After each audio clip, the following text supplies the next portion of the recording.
Hello दोस्तों, स्वागत है आपका रंगाइन एकेडमी यूट्यूब प्लेटफॉर्म पे। मैं हूं प्रशांत पूजन। दोस्तों, जैसा कि आपको पता ही है कि हमने अपने पॉलिटी के पार्ट 1 में जो 100 महत्वपूर्ण प्रश्न हम डिस्कस कर रहे हैं 1 से लेके 50 तक हमने डिस्कस कर लिया है। अब पॉलिटी के 100 महत्वपूर्ण क्वेश्चन की जो दोस्तों दूसरी सीरीज है पार्ट 2, उसको हम लोग आज 51 से लेकर 100 तक करने वाले हैं। इससे आपके आने वाले एग्जाम में, चाहे MTS हो, CHSL का एग्जाम चल रहा है, उसमें आपकी काफ़ी ज़्यादा हेल्प मिलेगी। कुछ ऐसे ट्रिकी क्वेश्चन जो कि हमें आसानी से याद नहीं होते। ठीक है, तो आइए फटाफट 51 से लेके 100 तक कंप्लीट कर लेते हैं। दोस्तों, 51 प्रश्न क्या है? भारत के संविधान में निम्नलिखित में से किस संशोधन के तहत, संविधान में और किस संशोधन के तहत चुनाव के बाद किसी अन्य पार्टी को दल बदल करना अवैध है? इसका दोस्तों मतलब क्या है? जैसे कि इलेक्शन हो गया, सपोज करिए कि एक बीजेपी का कोई मेंबर है और वह कांग्रेस, इलेक्शन होने के बाद सपोज करिए यह जीत गए, यह जो कैंडिडेट है यह जीत गए। अब ये मस्ती मारते हुए दूसरी पार्टी में चले गए, ठीक है ना। तो दोस्तों इनका जो नामांकन होगा उसको अवैध घोषित कर दिया जाएगा।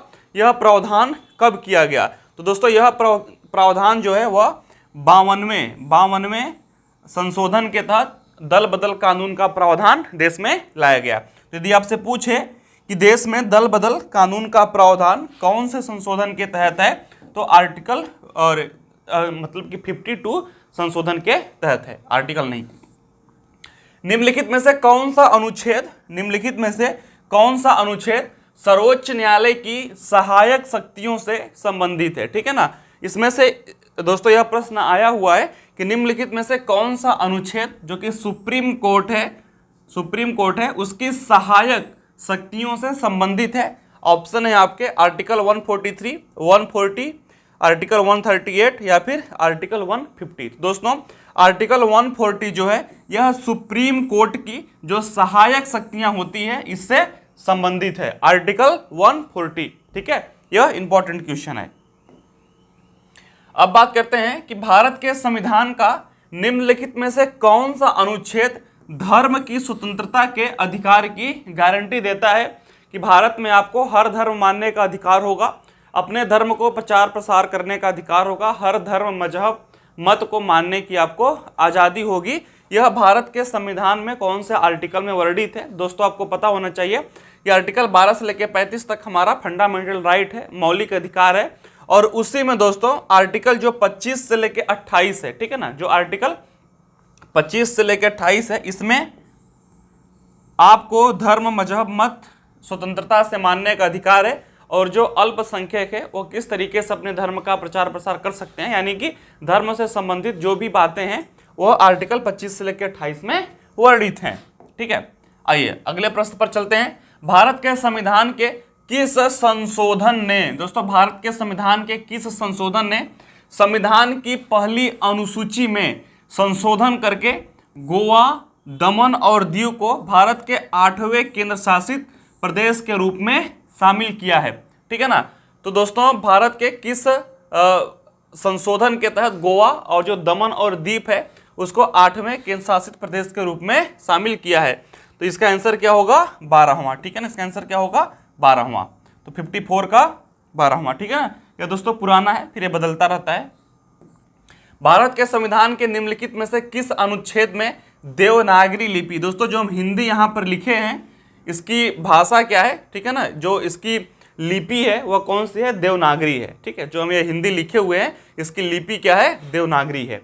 हिंदी को संघ की राजभाषा के रूप में अपनाया गया। दोस्तों जो देश की राजभाषा है, संघ का यहाँ पे तात्पर्य क्या है? राज्य। ठीक है ना, जो राज्य की क्या है, जो राज्य की भाषा है उसको देवनागरी लिपि कब अपनाया गया, ये आपसे पूछा गया है। तो अनुच्छेद 343(1) के तहत दोस्तों, अनुच्छेद 343(1) के तहत देवनागरी को संघ की राजभाषा के रूप में अपनाया गया है।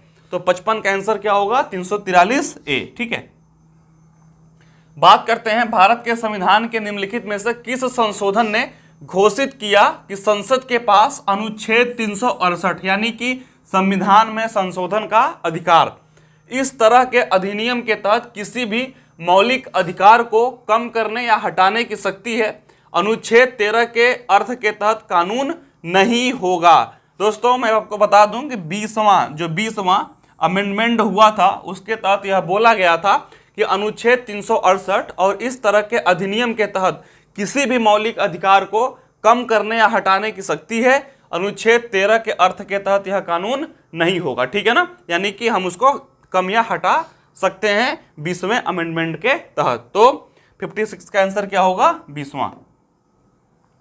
भारत के संविधान के निम्नलिखित में से किस संशोधन अनुच्छेद ने अनुच्छेद 51A के तहत एक नया मौलिक कर्तव्य जोड़ा? दोस्तों आपको पता ही होगा कि जो आर्टिकल 51A है, ठीक है ना, उसमें हमारे जो फंडामेंटल ड्यूटीज हैं एक नागरिक के तौर पर हमारा देश के प्रति क्या दायित्व है, ठीक है ना, उसको इसमें वर्णित किया गया है। तो दोस्तों 10 तो पहले से ही वर्णित थे और एक और नया ऐड किया गया 11वां, तो उसकी बात यहां पर चल रही है। तो इसमें क्या होगा? 88वां संशोधन अधिनियम सन 2030, ठीक है ना। तो दोस्तों जो संशोधन अधिनियम सन 2003 में आया, इसके तहत अनुच्छेद 51A में एक और जो हमारी फंडामेंटल ड्यूटीज हैं उसको इसमें जोड़ा गया। तो प्रश्न नंबर 57 का आंसर क्या होगा? 3rd होगा। बात करते हैं भारत के संविधान के निम्नलिखित में से कौन सा अनुच्छेद 6 से लेकर 14 वर्ष के सभी बच्चों के लिए मुक्त और अनिवार्य शिक्षा के अधिकार से संबंधित है? दोस्तों आर्टिकल 21 का ए, ठीक है ना, आर्टिकल 21 का ए जो है यह क्या बोलता है कि भारत में 6 से लेकर 14 वर्ष के जो बच्चे हैं उनको फ्री और कंपलसरी एजुकेशन का देश में प्रबंध किया जाएगा। यह जो दोस्तों वर्णित है यह आर्टिकल 21A में वर्णित है। ध्यान रखिए आर्टिकल 21A, ठीक है ना। तो इसका आंसर क्या हो जाएगा? Article 21A। और ये फंडामेंटल राइट भी है, यानी कि हमारा मौलिक अधिकार भी है। राज्य भारत के संविधान के अनुच्छेद के तहत राष्ट्रीय महत्व और ऐतिहासिक रुचि के प्रत्येक स्मारक, स्थान और वस्तु की रक्षा करने के लिए बाध्य है, ठीक है ना। तो दोस्तों यहां पर हमसे पूछ रहा है कि जो देश है वह राष्ट्र के जो महत्व और ऐतिहासिक रुचि के प्रत्येक स्मारक है, यानी कि जो हमारे इतिहास की धरोहर है उसको सुरक्षा देगा, ठीक है ना, स्थान को क्या करेगा? सुरक्षा देने के लिए बाध्य है। यह कौन से आर्टिकल में लिखा गया है? दोस्तों आर्टिकल 49 जो कि हमारा क्या है? नीति निदेशक तत्व है, यानी कि DPSP है। उसमें वर्णित है कि दोस्तों देश जो है वह ऐतिहासिक रुचि के प्रत्येक स्मारक स्थान की सुरक्षा करने के लिए बाध्य है, वह उसकी जिम्मेदारी होगी। लेकिन यह क्या है? DPSP में है। तो आर्टिकल 49 के तहत यह लिखा गया है। भारत के संविधान के निम्नलिखित में से कौन सा अनुच्छेद कारखानों आदि में बच्चों के रोजगार पर रोक लगाता है? दोस्तों वहां पर हमसे क्या पूछा था? आर्टिकल 21A में कि 6 से लेके 14 वर्ष के बच्चों को कंपलसरी एजुकेशन दोस्तों राज्य प्रोवाइड करवाएगा। और यहां पर क्या पूछा है कि छोटे बच्चों को कारखानों में काम करने से कौन सा आर्टिकल रोक लगाता है? तो दोस्तों आर्टिकल 24 जो है यह कारखानों में छोटे बच्चों को प्रतिबंधित करता है काम करने से, ठीक है ना। तो आर्टिकल 21A और आर्टिकल 24 यह दोस्तों बच्चों की सुरक्षा और उनके एजुकेशन राइट से सिमिलर है। राज्यसभा के सदस्य कितने वर्षों के लिए चुने जाते हैं? तो दोस्तों जो राज्यसभा होती है, जो इसके मेंबर होते हैं, यह 6 वर्ष के लिए चुने जाते हैं, ठीक है ना। और 1/3 जो मेंबर होते हैं वह 2 वर्ष में बदलते रहते हैं। और यह क्या है? स्थायी सदन है, ठीक है ना। यह क्या होता है? यह स्थायी सदन होता है।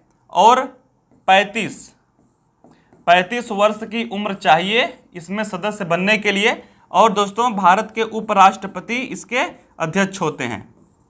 भारत के उपराष्ट्रपति इसके क्या होते हैं? अध्यक्ष होते हैं। अब इससे संबंधित यदि कोई भी प्रश्न आए।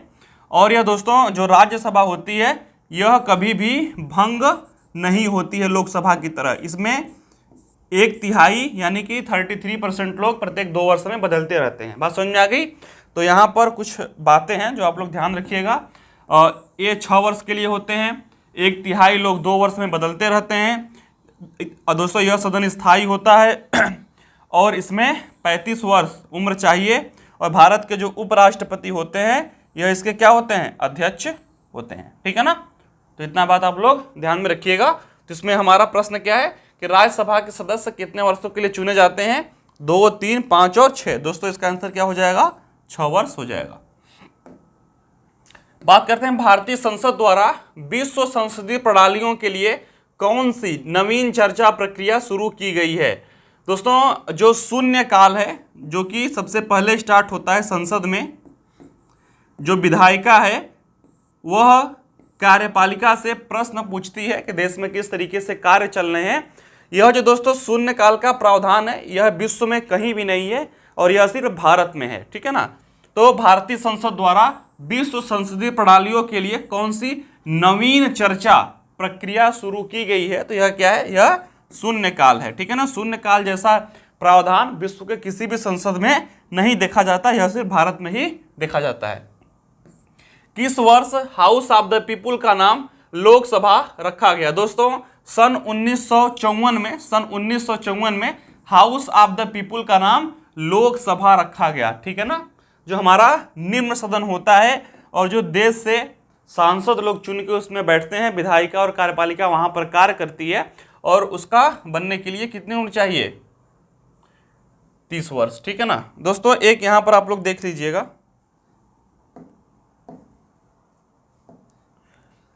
यहां पर जो मैंने 35 वर्ष बताया इसकी उम्र दोस्तों 30 वर्ष होती है, ठीक है ना। और राष्ट्रपति बनने की उम्र 35 वर्ष होती है। तो राज्यसभा का मेंबर बनने के लिए 30 वर्ष की आयु चाहिए और लोकसभा का मेंबर बनने के लिए 25 वर्ष जो है वह सफिशियंट है, ठीक है। तो किस वर्ष हाउस ऑफ द पीपुल का नाम लोकसभा रखा गया, तो 1954 में हाउस ऑफ द पीपुल का नाम लोकसभा रखा गया। बात करते हैं भारतीय संविधान का कौन सा अनुच्छेद पंचायती राज संस्थान के लिए प्रावधान करता है। तो दोस्तों आर्टिकल 40 जो अनुच्छेद 40 है, यह क्या बोलता है कि पंचायती राज संस्थान का राज्यों में गठन होना चाहिए। और दोस्तों महात्मा गांधी जी के सपनों का आर्टिकल भी आर्टिकल 40 को बोलते हैं, ठीक है ना। तो भारतीय संविधान का कौन सा अनुच्छेद पंचायती राज संस्था के लिए प्रावधान करता है, तो आर्टिकल 40। संविधान का अनुच्छेद 1 भारत को घोषित करता है। दोस्तों जो भारत का आर्टिकल 1 है वह भारत के बारे में क्या बोलता है कि भारत एक राज्यों का संघ होगा, ठीक है ना। तो ऑप्शन हम देख लेते हैं कि यहाँ पर राज्यों का संघ होगा। जो आर्टिकल 1 क्या बोलता है कि भारत एक राज्यों का संघ है। भारत को परिभाषित करते हुए आर्टिकल 1 क्या बोलता है कि भारत एक राज्यों का संघ है। भारतीय संविधान का अनुच्छेद 39A समान न्याय और मुक्त कानूनी सहायता से संबंधित है। दोस्तों राज्य के नीति निर्देशक तत्व के लिए, यानी कि जो राज्य की डीपीएसपी है, डीपीएसपी इसके लिए क्या है कि भारतीय संविधान का अनुच्छेद 39A समान न्याय और मुक्त कानूनी सहायता से संबंधित है, ठीक है ना। बात करते हैं कि भारत के किस संविधान संशोधन अधिनियम से मतदान की आयु 21 साल से 18 साल तक कम कर दी गई थी। दोस्तों जो राजीव गांधी जब देश के प्रधानमंत्री थे तो उन्होंने मतदान करने की जो आयु थी वह 21 वर्ष से 18 वर्ष कर दी थी। यह कौन सा अमेंडमेंट हुआ था, तो दोस्तों 61वां अमेंडमेंट हुआ था हमारे संविधान में, जिसमें मतदान करने की आयु 18 वर्ष से 21 वर्ष कर दी गई थी। किस संशोधन का भारतीय संविधान में डाला गया 2 शब्द समाजवादी और प्रस्तावना में धर्मनिरपेक्षता है। दोस्तों जो 42वां संविधान संशोधन इंदिरा गांधी जी ने किया था उसमें भारत की प्रस्तावना में समाजवादी और धर्मनिरपेक्षता को जोड़ा गया था और यह रसिया से इंस्पायर था, ठीक है ना। तो यह दोस्तों जो रूस का संविधान है उससे यह इंस्पायर था। भारत के संविधान की 8वीं अनुसूची में बाद में किन भाषाओं को जोड़ा गया। दोस्तों 8वीं अनुसूची का तात्पर्य क्या है, जो भाषा से संबंधी यह अनुसूची है, ठीक है ना। इसमें भाषाओं को जोड़ा जाता है, तो सिंधी, कोंकणी, मणिपुरी और नेपाली। सिंधी, कोंकणी, मणिपुरी और नेपाली को दोस्तों 8वीं अनुसूची में बाद में जोड़ा गया। निम्नलिखित में से कौन सा अनुच्छेद कहता है कि जाति, धर्म, नस्ल, लिंग, जन्मस्थान के आधार पर कोई भेदभाव नहीं होना चाहिए, यानी कि समानता का अधिकार। दोस्तों आर्टिकल 15 यह मौलिक अधिकार है और यह देश में समानता का अधिकार देता है। अनुच्छेद 239A और 240 में संशोधन के बाद किस राज्य का गठन किया गया? दोस्तों अरुणाचल प्रदेश का, ठीक है ना। तो 239A और 240 में संशोधन के बाद अरुणाचल प्रदेश का गठन किया गया, ठीक है। 71 का 1। बात करते हैं भारतीय संविधान में 3 प्रकार की सूचियां हैं, जैसे कि संघ हो गई सूची, राज्य और समवर्ती सूची, अर्थात संघ राज्य सूची, ठीक है ना। तो इसमें से तीसरा कौन सा है? तो दोस्तों तीसरा जो होता है वह समवर्ती सूची होता है। संघ पे कानून बनाने का अधिकार केंद्र को होता है, राज्य पे राज्य को होता है, और समवर्ती में संघ और राज्य दोनों को होता है, ठीक है ना। तो 72 का समवर्ती सूची। बात करते हैं भारतीय संविधान के अनुच्छेद 36 से अनुच्छेद 51 मुख्य रूप से भारतीय संविधान में दिए गए राजनीतिक निर्देशक सिद्धांतों से संबंधित है। दोस्तों भाग 4, ठीक है ना। 1 से लेके 5, 5 से लेके 11, 12 से लेके 35 और 35 से लेके 51, ठीक है ना। 1 से लेके 5 भाग 1, 5 से लेके 11 भाग 2 और 12 से लेके 35 जिसमें मौलिक अधिकार है भाग 3, और 35 से लेके 51 वो क्या है? DPSP, ठीक है ना। इसको आप लोग ध्यान रखिएगा। 73 का 3rd। भारतीय संविधान की किस अनुसूची में दल बदल के आधार पर संसद सदस्य की अयोग्यता से संबंधित प्रावधान है? तो यह दोस्तों 10वीं अनुसूची में आप यदि किसी अन्य पार्टी से जीतकर किसी अन्य पार्टी में जाएंगे तो आपको दल बदल कानून के तहत आपको अयोग्य घोषित किया जा सकता है।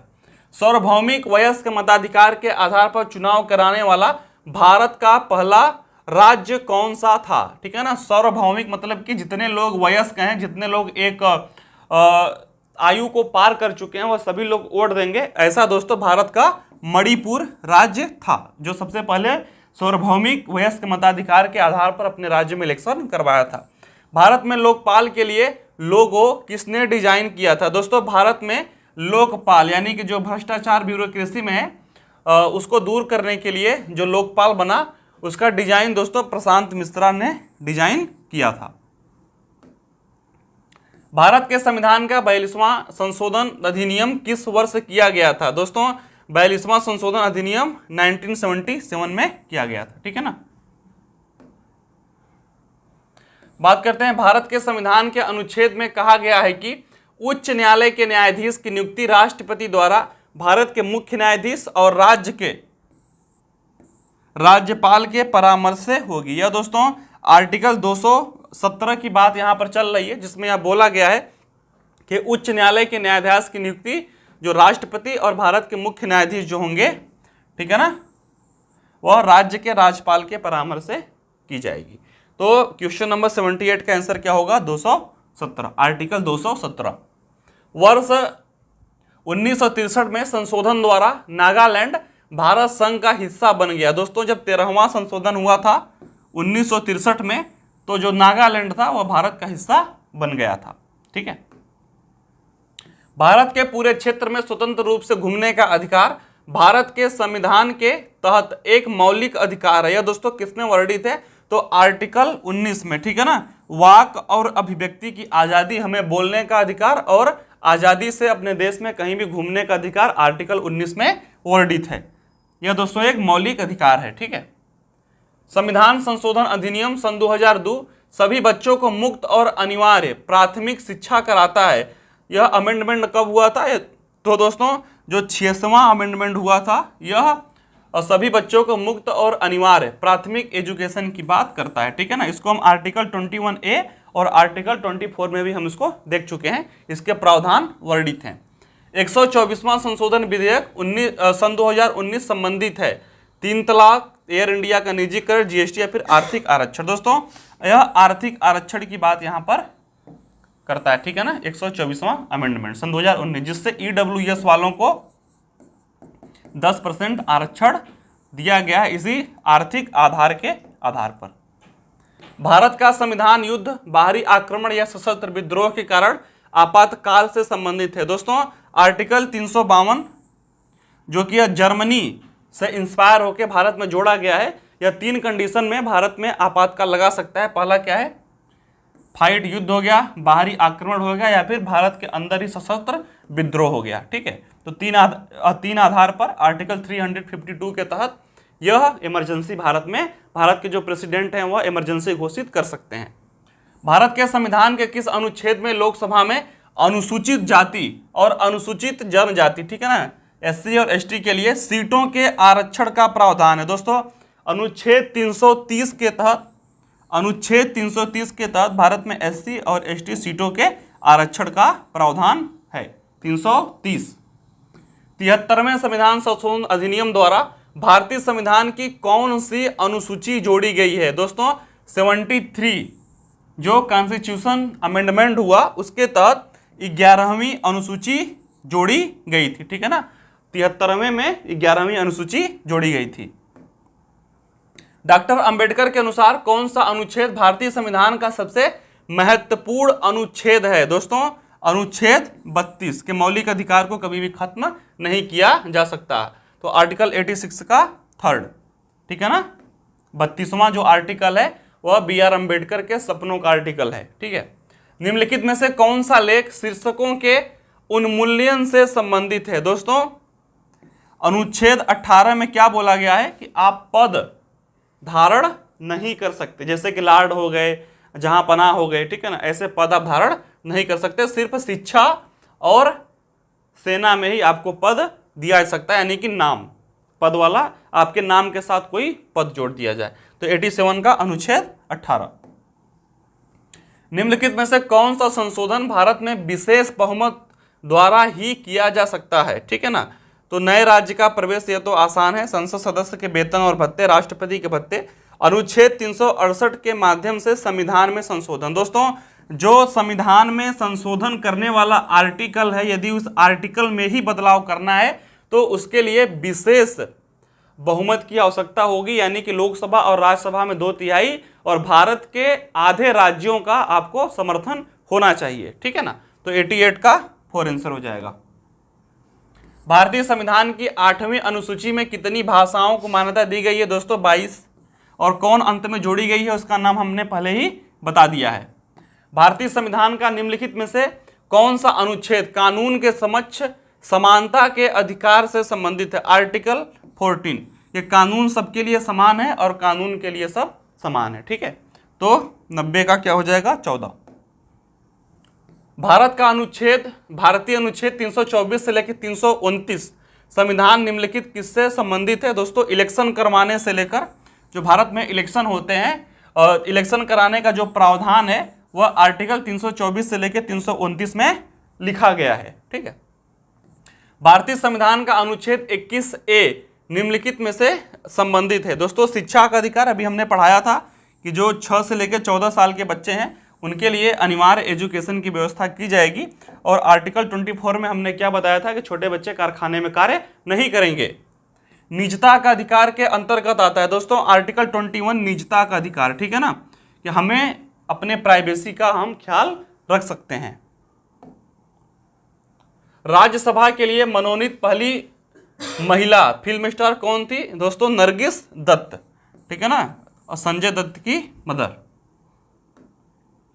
भारतीय राष्ट्रगान के पूर्ण संस्करण के बजने का समय क्या होता है? 42 सेकंड। ये तो बिल्कुल आसान है।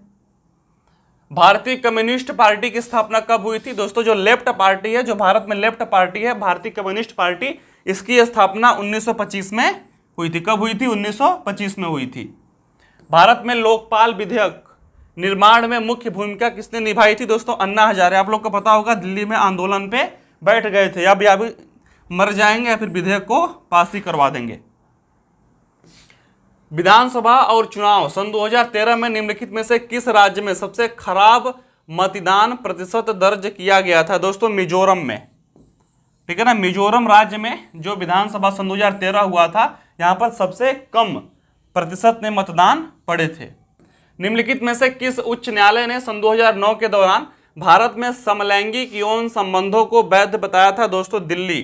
जो दिल्ली का हाई कोर्ट है उन्होंने क्या बोला था कि 2 समान लिंग वाले का जो यौन संबंध है वह दोस्तों वैध माना जाएगा। लेकिन अभी हाल फिलहाल में इस पर कुछ विवाद फिर से खड़ा हो गया है, उसको देखेंगे जब फाइनल रिपोर्ट आएगी। तो लोकसभा और राज्यसभा ने लोकपाल विधेयक को अधिक मजबूत संशोधन के साथ पारित किया था सन 2013 में, ठीक है ना, जब अन्ना हजारे का आंदोलन हुआ था। तो दोस्तों आप लोगों ने देख लिया कि 51 से लेकर 100 तक जो पार्ट 2 में पॉलिटी का वीडियो था उसको हम लोगों ने कंप्लीट कर लिया। आशा है कि इन प्रश्नों से आपको बहुत ज़्यादा हेल्प मिलेगी। तो मिलते हैं नेक्स्ट किसी टॉपिक के साथ, तब तक के लिए धन्यवाद।